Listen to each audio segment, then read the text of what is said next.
And I mean, at the end of the day, how can you expect different results if you continue to do the same thing over and over and over again, right? A very loose definition of the term insanity is somebody who does the same thing over and over again expecting different results.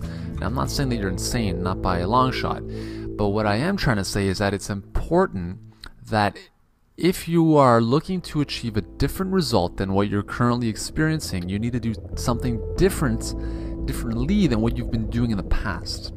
So let's say, again, let's use that 5K example again. So let's say you've been running a 5K in 30 minutes, and now you want to run a 5K in 25 minutes.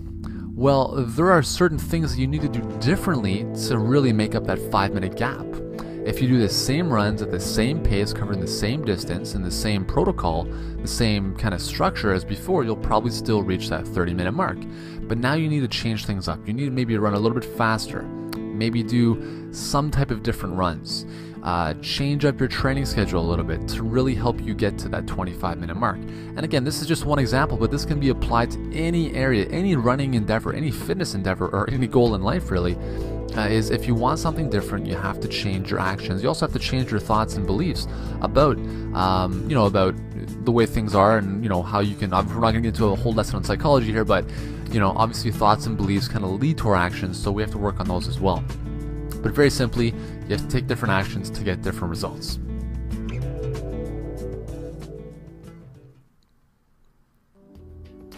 Let me sidestep for a second.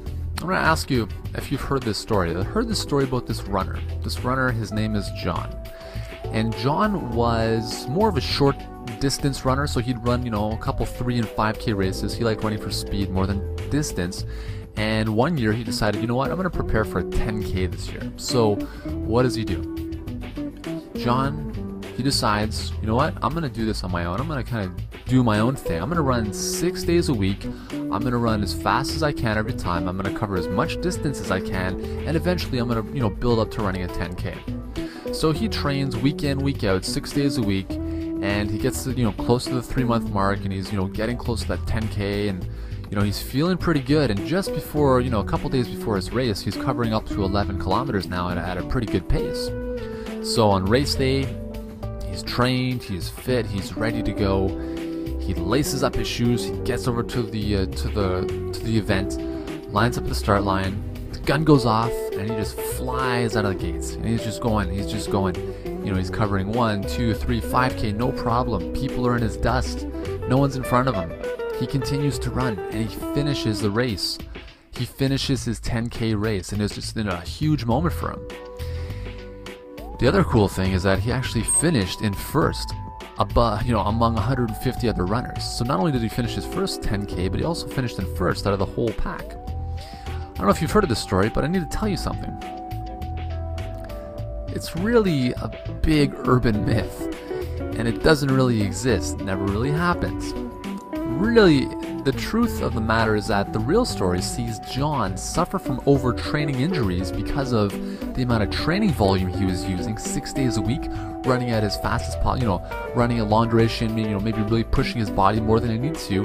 And as a result, he obviously had more injuries, his performances suffered, and he actually didn't even run the 10K race because his body was broken down. That's the reality.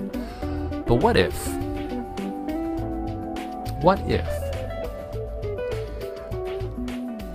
you could, or let's say you were John, and I were to say, hey John, now that you weren't able to run your 10K because of the way you were training, right? You basically exhausted your body.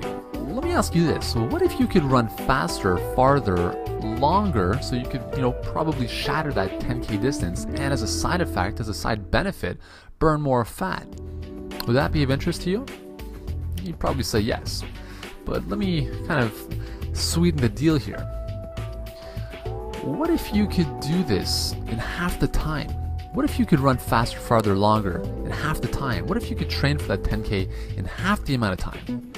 You might be saying, well, Yuri, I think you might be onto something here, but I think you're crazy. I mean, I don't know if you're taking, some kind of special pills or anything, but I don't think that's possible. Well, the good news is that it is, and we're going to look at how to do that right now. So remember at the beginning of this video, we talked about this special type of training that's going to give you great results in less time? Well, here it is. It's called interval training. And if you've been following me, if you've been with me for a while, you'll know that interval training is an integral part of who I am and all the programs that we develop. Interval training is also known as HIIT, or high intensity interval training, or HIT, or fartlek runs. They're very synonymous terms. They all basically mean the same thing, and it's kind of depicted on by the graph on the right here, where we have bars. The lower bars, the yellow ones, represent recovery jogs or recovery bouts, and the higher orange bars represent higher intensity bouts. And that's basically what interval training is. It's recurring bouts of high and low intensity. So for instance, a sprint jog type of scenario. Let's use an example. So let's say you go out and you run as fast as you possibly can. So you're competing in the Olympics, you're going to run 100-meter sprints, you're going to go full out, and obviously most sprinters, Usain Bolt and stuff, they're like sub 10 seconds. Well, let's say you can maintain your fastest possible speed for, let's say, 20 seconds. Let's just, I'm going to make stuff up here. Let's say 20 seconds. And that's it.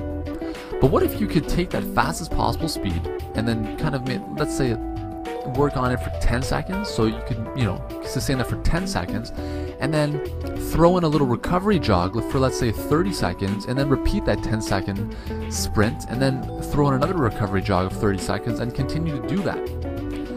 Let's say we did that over 20 minutes. So now, we're allowing you to cover about, let's say, 4 minutes running at your fastest possible speed.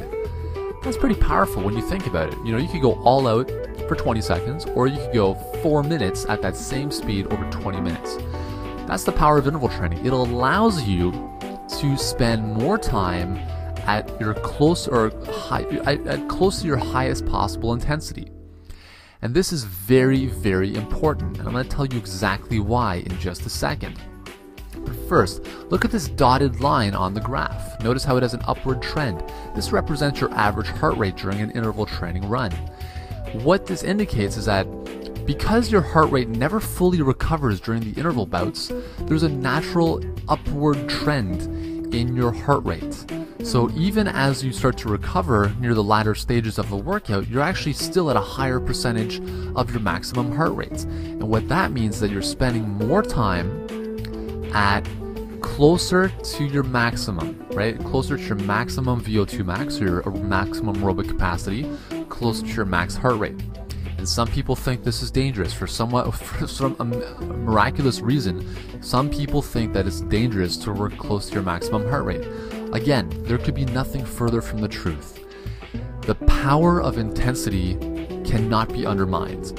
Intensity is the most important, or the biggest determinant of your ability to run faster, longer, and farther. If you want to improve your VO2 max, you need to run at a higher intensity, i.e. you have to run faster. Okay? Scientific studies are also showing that the health of your heart, okay? So we're not talking from a performance perspective here, we're just talking from a general health perspective. The health of your heart is more directly influenced by the intensity of your workouts than by the duration or frequency of them. Some studies have shown that only one intense workout a week is as beneficial as several other, when I talk about several, I'm talking about 3 to 4 mediocre intensity workouts during that same week. So the scientific community from a cardiac and a health perspective are starting to reevaluate the importance of intensity from a health perspective. But from a performance perspective, you cannot overlook the fact that intensity is the most important component of your training that needs to be in what you're doing. And the proof is in the pudding. I'm not just making fluff up here. There are over 726,000 studies on interval training. That's pretty powerful if you ask me.